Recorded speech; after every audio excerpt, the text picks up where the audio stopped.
भारत माता की, भारत माता की, भारत माता की।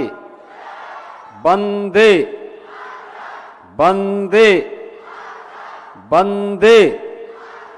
नमः पार्वती पतिये हर हर। गोरखपुर महोत्सव के आज के समारोह में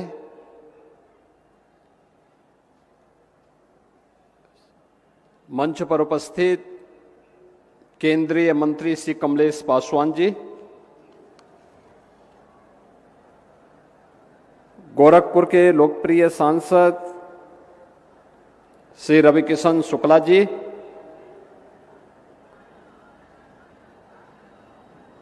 महापौर डॉक्टर मंगलेश श्रीवास्तव जी, माननीय विधायकगण श्री विपिन सिंह जी, महेंद्र पाल सिंह जी, प्रदीप शुक्ला जी, राजेश त्रिपाठी जी, डॉक्टर बिमलेश पासवान जी, उत्तर प्रदेश महिला आयोग की उपाध्यक्ष श्रीमती चारू चौधरी जी, कालीबाड़ी के मोहन जी, भारतीय जनता पार्टी महानगर के संयोजक श्री राजेश गुप्ता जी,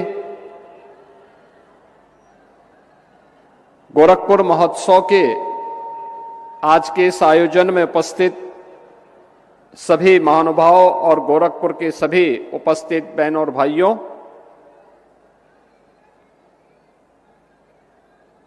मुझे प्रसन्नता है कि पिछले 3 दिनों से गोरखपुर की परंपराओं से लेकर के गोरखपुर की सभ्यता, संस्कृति और पुरातन से लेकर के आधुनिक गोरखपुर की इस यात्रा को लेकर के गोरखपुर महोत्सव यहां पर बहुत उल्लास के साथ, उत्साह के साथ इस आयोजन के साथ आप सभी गोरखपुर वासियों को जुड़ने का अवसर प्राप्त हुआ है।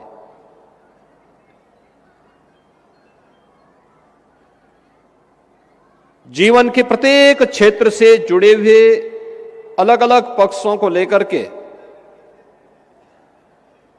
यहां पर उनका मंचन भी हुआ और महोत्सव के अवसर पर गोरखपुर और पूर्वी उत्तर प्रदेश से जुड़े हुए प्रोडक्ट को शोकेसिंग करने का भी एक अवसर इस महोत्सव के माध्यम से प्राप्त हुआ है। युवाओं के लिए विज्ञान प्रदर्शनी का आयोजन, तो यहां पर गोरखपुर से जुड़े हुए विभिन्न उत्पादों को लेकर के उन्हें एक मंच भी प्राप्त हुआ है। कला जगत से जुड़े हुए स्थानीय कलाकारों के लिए हम लोगों ने प्रारंभ से ही एक व्यवस्था करने के लिए मैंने कहा था कि कला से जुड़े हुए लोगों का अलग अलग, वह गायन हो, वादन हो, नाट्यका हो या उनसे जुड़े हुए उन विभिन्न विधाओं को लेकर के भी एक प्रतिस्पर्धा, एक कंपटीशन ग्राम पंचायत, न्याय पंचायत, ब्लॉक और जनपद स्तर पर हो और फिर उनको मंच पर एक स्थान देकर के उनके लिए भी इस कार्यक्रम में उनकी सहभागिता भी हो सके, इसे लेकर के भी हम एक कार्यक्रम को आगे बढ़ाएं। और मुझे प्रसन्नता है कि काफी हद तक इन सभी कार्यक्रमों को समारोह और इस महोत्सव के माध्यम से समाहित करने का प्रयास हुआ है। महोत्सव के पीछे का उद्देश्य भी यही है, जहां कहीं भी अच्छा हो रहा है हमारे सामाजिक जीवन में, व्यापारिक जीवन में, आर्थिक जीवन में, या फिर जीवन के अलग अलग पक्षों में अन्नदाता किसानों के द्वारा युवाओं के स्तर पर कला के क्षेत्र में, विज्ञान के क्षेत्र में, स्पोर्ट्स के क्षेत्र में उन्हें हम एक प्लेटफॉर्म दे सकें और महोत्सव के माध्यम से उनका सम्मान दे सकें। गोरखपुर गौरव से आज इस बार भी हम लोगों ने 6 ऐसी विभूतियों को, जिन्होंने अलग अलग क्षेत्र में कुछ नया करने का प्रयास किया, कुछ अलग करने का प्रयास किया, उन्हें सम्मानित करने का प्रयास किया। यद्यपि गोरखपुर बहुत बड़ा जिला है, 65 से 70 लाख की आबादी के जनपद में 5-7 लोगों का चयन करना एक दुरूह कार्य है। उनमें से प्रयास किया जाता है कि कुछ लोगों का चयन हो, उन्हें मंच पर सम्मानित किया जाए। और मुझे प्रसन्नता है कि यहां पे अलग अलग क्षेत्र में, शिक्षा के क्षेत्र में अपने विशिष्ट शोध के लिए, स्पोर्ट्स के क्षेत्र में जिन्होंने गोरखपुर और देश के नाम को आगे बढ़ाने में योगदान दिया है, कला के क्षेत्र में या फिर अन्य क्षेत्रों में भी, कृषि के क्षेत्र में भी जिन्होंने कुछ नया करने का प्रयास किया, उन सभी ऐसी विभूतियों को आज इस मंच पर फिर से सम्मानित किया गया। मैं इस अवसर पर गोरखपुर से जुड़े हुए इन सभी विभूतियों को, जिन्हें आज यहां पर गोरखपुर गौरव से सम्मानित किया गया है, मैं उन्हें हृदय से बधाई देता हूं, अपनी शुभकामनाएं उनके प्रति व्यक्त करता हूं। यह सम्मान हमारी वर्तमान पीढ़ी को और अलग अलग क्षेत्र में कार्य करने वाले हमारे कलाकारों को और जीवन के अलग अलग क्षेत्र में अपने परिश्रम से कुछ नया देने वाले लोगों को भी एक नई प्रेरणा होगी, आगे बढ़ने के लिए उनके लिए एक प्रेरणा होगी।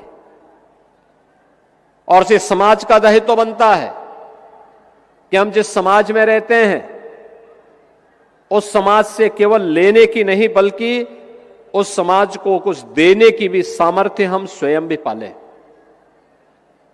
आज गोरखपुर और उत्तर प्रदेश विकास की एक नई बुलंदियों को छू रहा है। देश आगे बढ़ रहा था, लेकिन गोरखपुर विकास की दौड़ में पीछे छूट चुका था। 2017 के पहले के गोरखपुर से आज के गोरखपुर की जब आप तुलना करते हैं, आपको जमीन आसमान का अंतर दिखाई देगा। एक गोरखपुर 2017 के पहले का था, उपेक्षित था, असुरक्षित था। जैसे प्रदेश भर में उपद्रव है, वैसे ही गोरखपुर में भी था।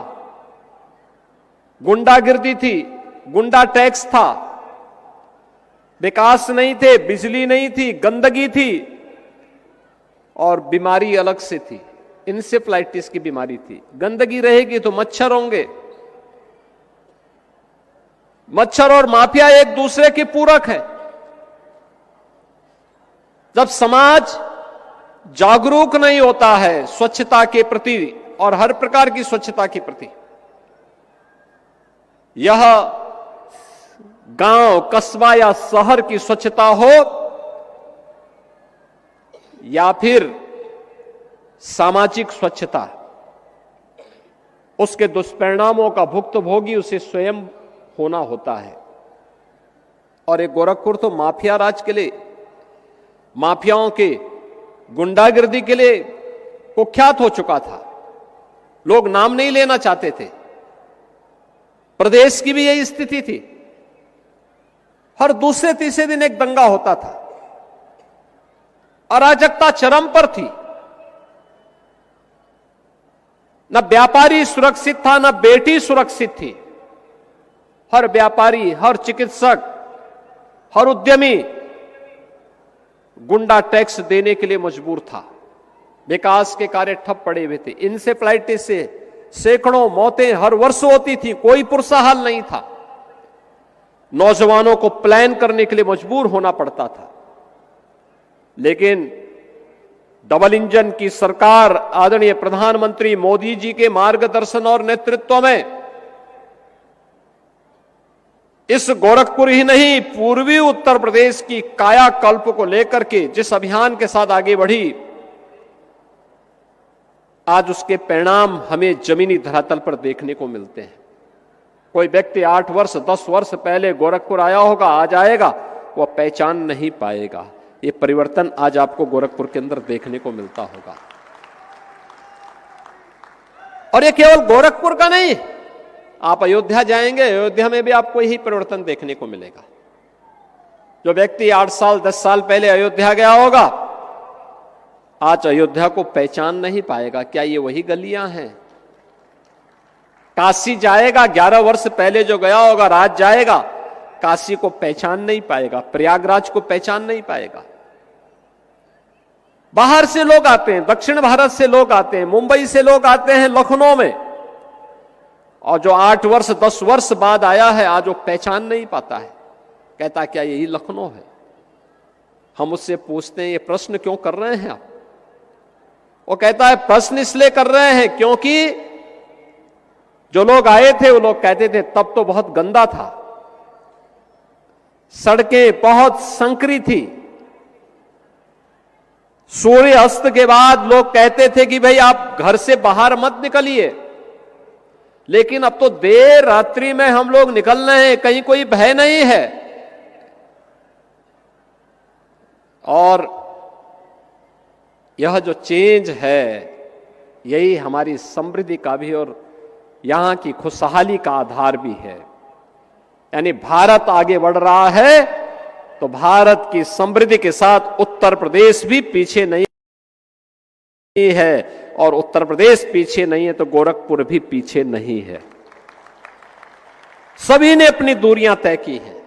कोई सोचता था ये बंद खाद का कारखाना चल पाएगा, गोरखपुर में एम्स होगा, बीमार बीआरडी मेडिकल कॉलेज फिर से स्वास्थ्य का एक बेहतरीन केंद्र बनेगा।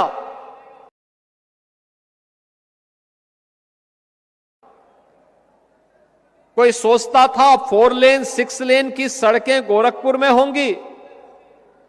हमें 10 वर्ष पहले लखनऊ जाना होता था तो 8 से 10 घंटे लगते थे, आज 3.5 घंटे में आप सड़क मार्ग से लखनऊ पहुंच सकते हैं।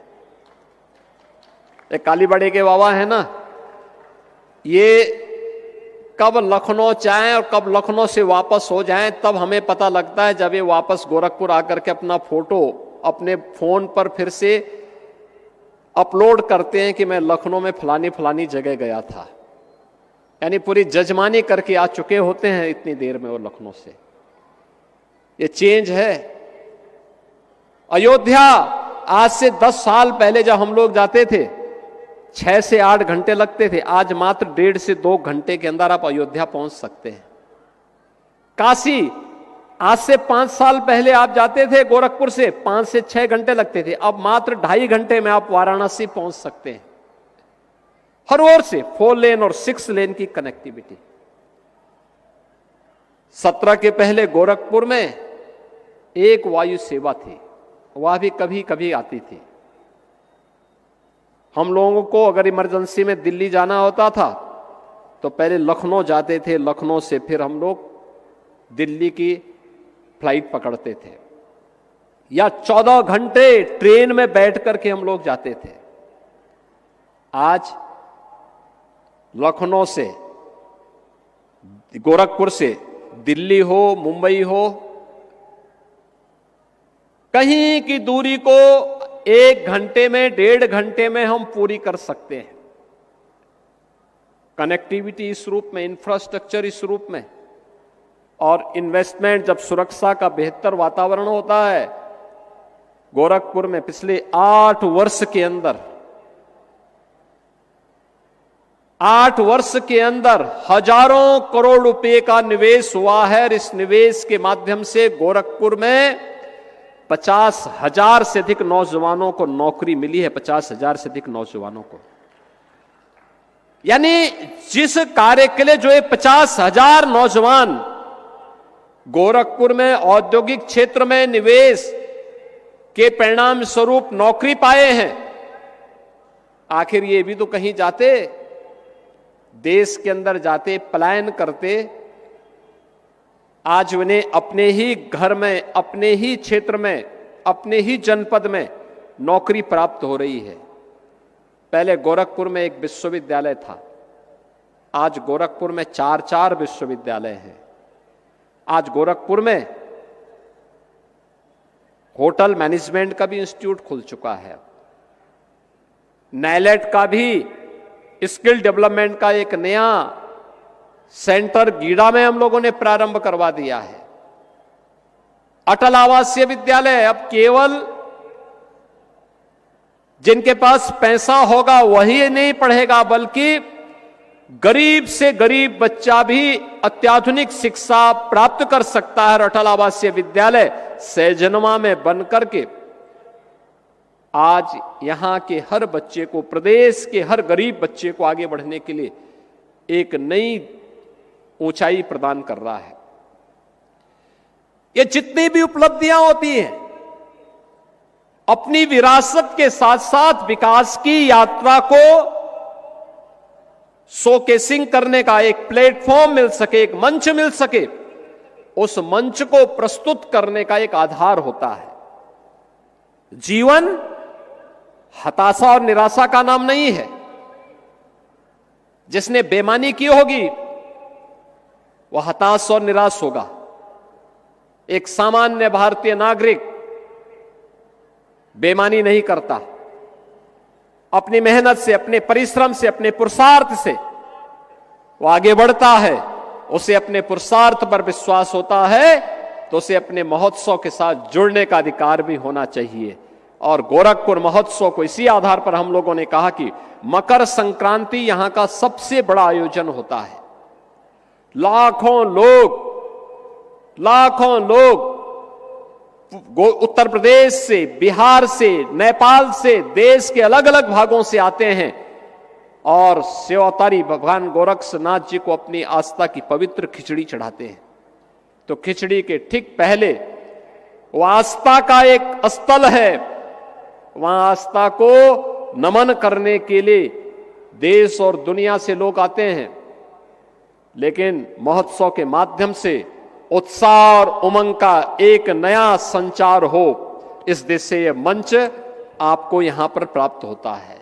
और 3 दिन का यह मंच, यह महोत्सव अलग अलग विधाओं को लेकर के अलग अलग कार्यक्रमों के साथ जुड़ता है।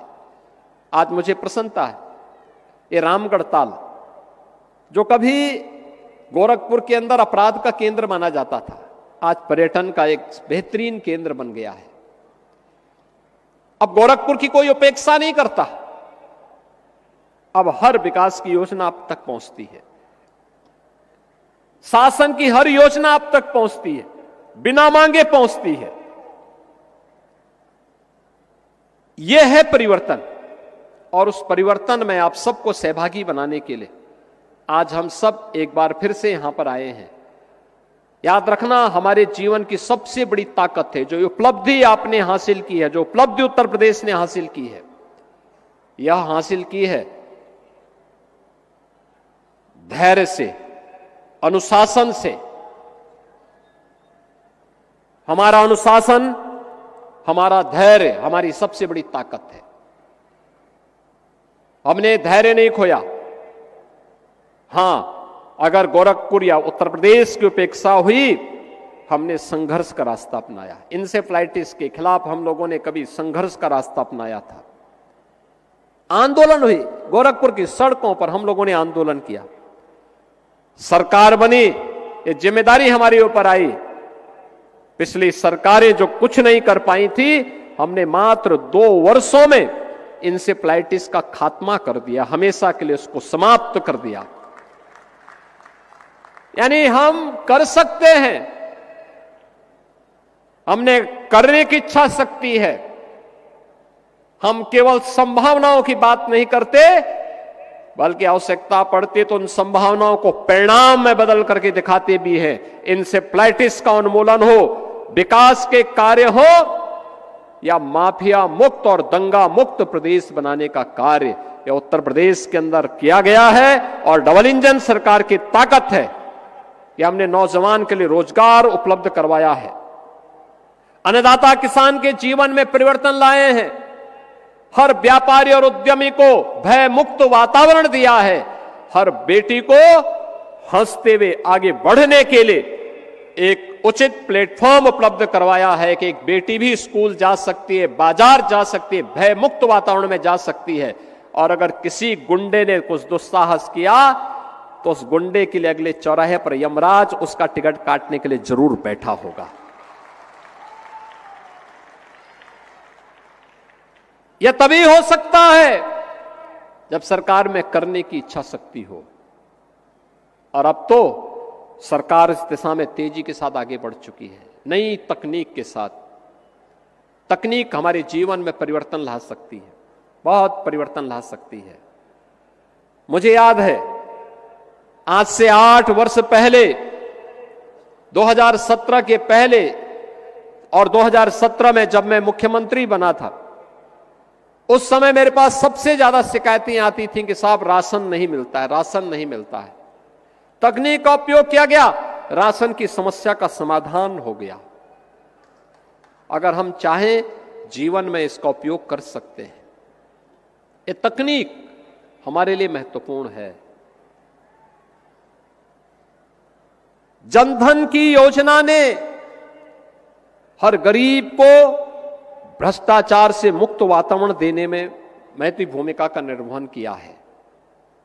आपका स्मार्टफोन उस टेक्नोलॉजी का आधार बनता है, लेकिन हमें साइबर अपराध से बचते हुए हम इसका उपयोग करें, अनजाने व्यक्तियों पर विश्वास न करें। याद रखना, जब भी हम अनजाने लोगों पर विश्वास करते हैं तो साइबर अपराध की चपेट में आते हैं। जब भी हम शॉर्टकट का रास्ता अपना करके मुनाफा कमाना चाहते हैं, तब हम डिजिटल अरेस्ट का शिकार होते हैं।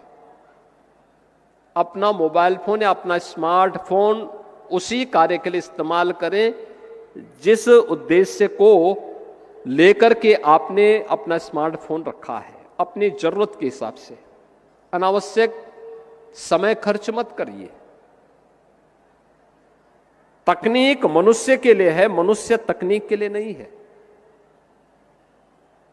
और मैं देखता हूं छोटे छोटे बच्चों को भी, दुधमुहे बच्चों को भी स्मार्टफोन लोग पकड़ा देते हैं। ये अपराध कर रहे हैं आप, ये अपराध मत करिए, मत पकड़ाइए बच्चों को स्मार्टफोन। उसको लिखने पढ़ने की आदत डलवाइए, सिखाइए उसको थोड़ा। स्मार्टफोन पकड़ लेगा तो फिर उसके बाद वो जिद्दी हो जाएगा, डिप्रेशन का शिकार हो जाएगा। एक समय आप धोखे में स्वयं हो जाएंगे, उससे बचिए। दूसरा, स्मार्टफोन बंद करके रखिए। जब आप कहीं यात्रा में जा रहे हैं, बाइक चला रहे हैं या 4 व्हीलर चला रहे हैं, अपना स्मार्टफोन बंद करके रख दीजिए, साइलेंट मोड में रखिए। सड़क दुर्घटनाएं भी हमारे लिए एक चैलेंज है। कितना चैलेंज है, नौजवान बच्चे चपेटे में आ रहे हैं, परिवार समाप्त हो जा रहे हैं।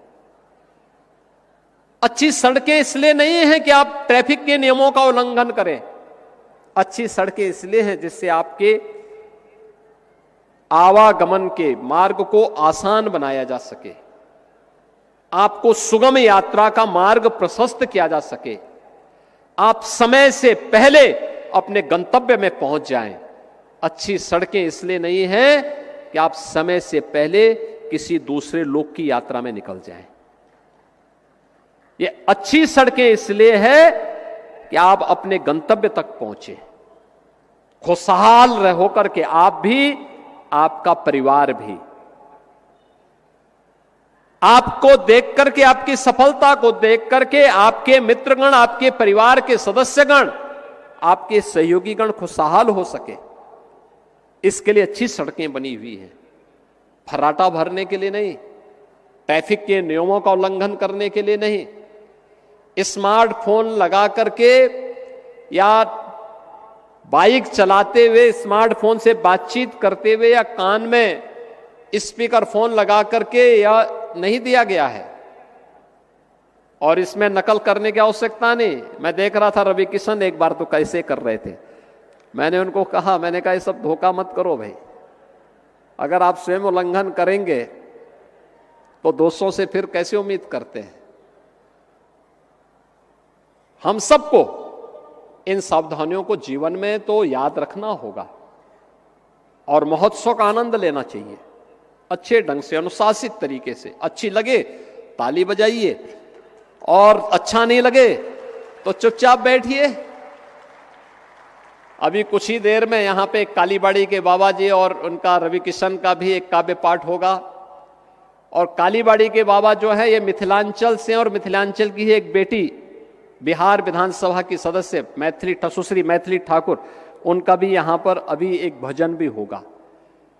तो यहां पर कालीबाड़ी के बाबा और इनका जो है रवि किशन के काव्य पाठ में बाबा स्वस्ति वाचन करेंगे, उसके बाद उनका काव्य पाठ होगा, क्योंकि दोनों की जोड़ी बन चुकी है। अब दोनों एक साथ फिल्मों में भी काम करने वाले हैं, तो दोनों की कौन सी फिल्म आती है मैं नहीं जान रहा हूं, लेकिन दोनों एक साथ काम करेंगे। कब करेंगे ये भी अभी, लेकिन मैंने कहा भी ये फिल्म आप यूपी से बाहर ही करना, यूपी के अंदर मत करना। गोरखपुर महोत्सव के लिए और मकर संक्रांति और खिचड़ी त्योहार के लिए मैं आप सबको बधाई देता हूं, क्योंकि मकर संक्रांति ये भगवान सूर्य के उत्तरायण जाने की एक शुभ मुहूर्त भी मानी जाती है। हमारे जितने भी मांगलिक कार्यक्रम होते हैं, उन मांगलिक कार्यक्रमों को आगे आयोजित करने के लिए एक शुभ मुहूर्त, यानी 15 जनवरी से मकर संक्रांति के बाद से शुभ मुहूर्त प्रारंभ हो जाएंगे। खरमास जो थे वह 15 जनवरी को समाप्त हो जाएंगे। 15 जनवरी से हम लोग आगे अपने हर मांगलिक कार्यक्रम को संपन्न कर पाएंगे। और इस अवसर पर उत्तर प्रदेश, बिहार, नेपाल और देश भर से लाखों की संख्या में श्रद्धालु बाबा को खिचड़ी चढ़ाने के लिए बाबा के धाम में गोरखनाथ मंदिर में पहुंचेंगे। हम सब भी मकर संक्रांति के इस त्योहार का आनंद लें। आप सबको मकर संक्रांति की मंगलमय शुभकामनाएं हो। गोरखपुर महोत्सव की सफलता के लिए मैं एक बार फिर से आप सभी को, इस व्यवस्था से जुड़े हुए सभी जनप्रतिनिधि और प्रशासनिक अधिकारियों को, पुलिस के अधिकारियों को, विभिन्न स्वयंसेवी संगठनों को, सामाजिक संगठनों को, व्यापारिक संगठनों को, सभी को मैं हृदय से बधाई देता हूं, अपनी शुभकामनाएं देता हूं। धन्यवाद। जय हिंद।